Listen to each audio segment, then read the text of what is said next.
Hi, welcome to Welue Talks. In the last talk in this series, we will look at the trends in the healthcare sector which will enable us to identify compelling reasons for hospitals to collaborate and speed into the future. So let's get into it.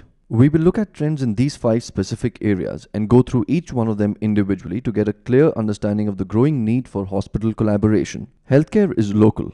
The red triangles depict the key healthcare hubs in India, where the density of healthcare delivery is high and increasing rapidly. The green squares depict the other healthcare hubs in the country. So the patients from nearby areas have been flocking to the closest hub for their treatment.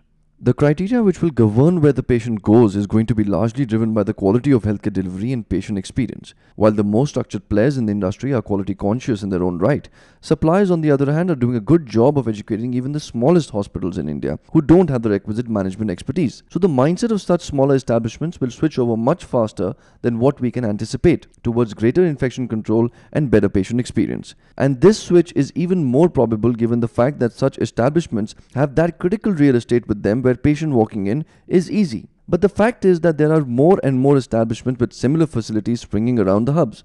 This means that patients will now start to go towards the closest local points. This changes the way we look at hubs today as the patient walk-in patterns will change. So the situation in the near future will look something like this.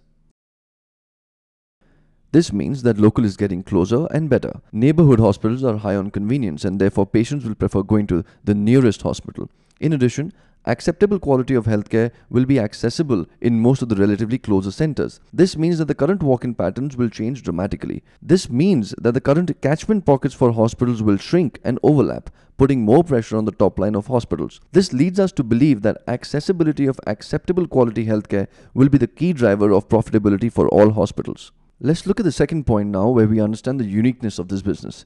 Healthcare is business with a cause. Hospitals have to balance the business of healthcare with the social responsibility of treating patients. However, the cause of human life and patient care tilts the balance towards the social responsibility of hospitals to provide quality healthcare to every patient. There is already a law in the US where a hospital cannot deny emergency care to a patient irrespective of whether the patient can afford the treatment. While these laws will take time to be enacted in India, but the fact is that hospitals cannot afford a patient dying on their doorsteps for being denied treatment due to affordability issues. The media will soon start to catch these stories, especially if such instances happen around the big hospital brands in the country. Along with this risk, there is a legal risk which is looming large for the hospitals. If you scan India, Kerala has the highest number of legal cases against hospitals. After Kerala, there is a significant drop in the number of cases reported, which could also be due to lack of visibility of such cases. Another trend that is being witnessed is that hospitals and professionals are increasingly becoming distinct entities while they were one entity earlier. This has compounded the legal risks that hospitals are staring at in the future. Now let's look at the trends due to the fact that the healthcare industry in India is fragmented, where majority of healthcare establishments are less than 30 beds. This disintegrated structure dilutes the scale at which hospitals can operate in the country. This means that in the Indian context, acceptable quality is what matters to the patient and not the best quality. I can call a friend and ask if this treatment or this hospital is fine. Fine is good for me. Why? Well, because this hospital is in the neighborhood, 5 other patients have been treated in the same manner and they are fine. So therefore, this hospital is fine for me. This is what we mean by acceptable quality healthcare. This means that in the near future, smaller hospitals will set the benchmark for acceptable quality of healthcare. Now let's understand the flip side of the structure of this industry. From the supplier's viewpoint, this fragmented structure of the industry adversely impacts the distribution cost of supplying goods to the hospitals.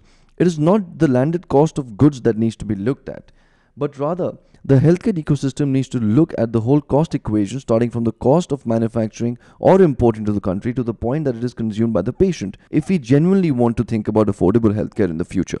When we look at the affordability trends, it is clear that every hospital has its pyramid of affordability. In every area, patient affordability is scattered and unpredictable. Every hospital gets its slice of rich and poor, insured and uninsured patients. While insurance is rising in the country, there is still a long way to go before we can achieve 100% patient insurance. While this state continues, every hospital will continue to get its share of the affordability pyramid. As this pyramid becomes bigger, the slice from the top to the bottom is slowly going to penetrate across the country. We can surely put some black marks on the map where things are going to be bad, but for the rest of it, you cannot pick up a slice from the top and say that this is my market, because everyone is looking at this slice to be their market.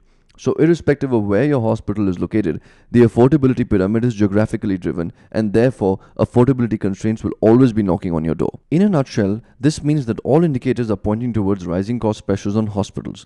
In addition, there are other factors which are contributing towards increasing costs for hospitals. All hospitals want to be ahead on technology, and high-end technology comes at a price. Patient expectations are rising, which is compelling hospitals to do more with the same resources to meet patient expectations.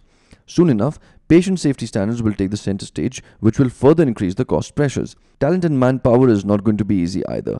With rising inflation in India, hospitals can expect to pay higher wages in the future. Information technology is a big cost in itself. Most hospitals are refraining from using good information technology because of the associate cost burden, but it will not be long before they will have to shift this mindset to compete with other hospitals. Some of these factors might be controllable, but rising inflation at large is out of control of the hospitals, and this will again lead to an increase in cost for hospitals. So what are we getting at? Well, this is what margins look like for hospitals today. But given the trends that we have identified, we see huge pressures coming from affordability on the top line, and at the bottom line, we have got rising costs on each front. This means that margins in the future are going to get knocked down from the current levels. So the net result is that we need to take action on things that are in our control.